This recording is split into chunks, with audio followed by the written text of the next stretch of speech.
game was competitive from start to finish, as it was clear neither the Wildcats or Hawks wanted to suffer their first defeat of 2017. Fall Mountain pushed the tempo early on, as Hawks goalie Amelia Bassett was tested multiple times. It was in the 28th minute when the Wildcats got on the board. Mary Beth Groton put a powerful shot on goal as the ball bounced off of one post and slid into the net, giving Fall Mountain a 1-0 advantage.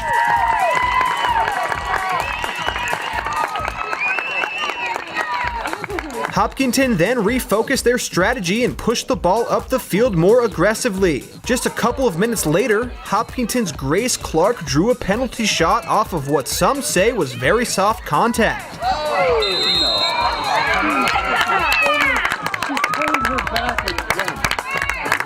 Clark buried the PK and tied the game. And with under 5 minutes remaining in the half, Taylor Signor scored an unassisted goal, putting the Hawks up 2-1 at halftime. Fall Mountain's head coach Bruce Furland told his girls they needed to step up during the break, and it seemed to get through. Around the 27th minute mark, Allie Monty used her athleticism to speed past the Hawks defense. She blasted a shot which was stopped, but the rebound found the foot of Groton, who scored her second goal of the day, tying the game. With about 15 minutes left in regulation, Monty was given another opportunity to score. She won her one-on-one battle with speed, which drew out the Hopkinton goalie. Monty made a nice move around the keeper and found herself with space and an open net to give her team the lead. But Fall Mountain still had to play defense as the Hawks were going for one last push. In the final minutes of the game, Hopkinton found some space on the right sideline. The Hawks blasted a good-looking shot to the right of the Wildcats goalie. Allie Stoddart made an incredible diving save to keep the lead intact,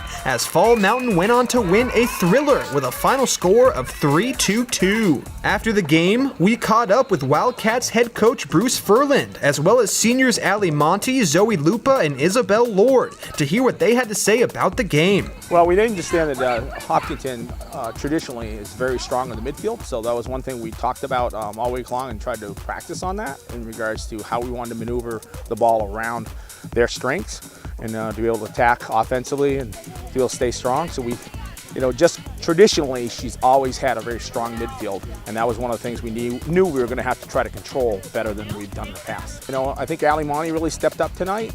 Mary Beth saw the field a lot today, where she was starting to distribute the ball. Defense, started to gel more and more, but our goalie continually keeps on saving us with beautiful saves, like that last one that she just caught down that was going for our pole, and she stuck her hand out there and sucked that one in. She did the same to us last game as well, so she's really becoming a definite asset in our defensive end, working with our speed back there. I think we worked as a team really well, and we all pushed up the field and communicated. First half was a little bit rough, but the second half we sped the game up and talked more and worked together and pulled it off. Allie Monty is an outside midfielder, and we switch a lot. I think she's a big part of our team, and she runs our offense a little bit. Maddie Parrott's a center back, and she communicates through the back and controls our defense.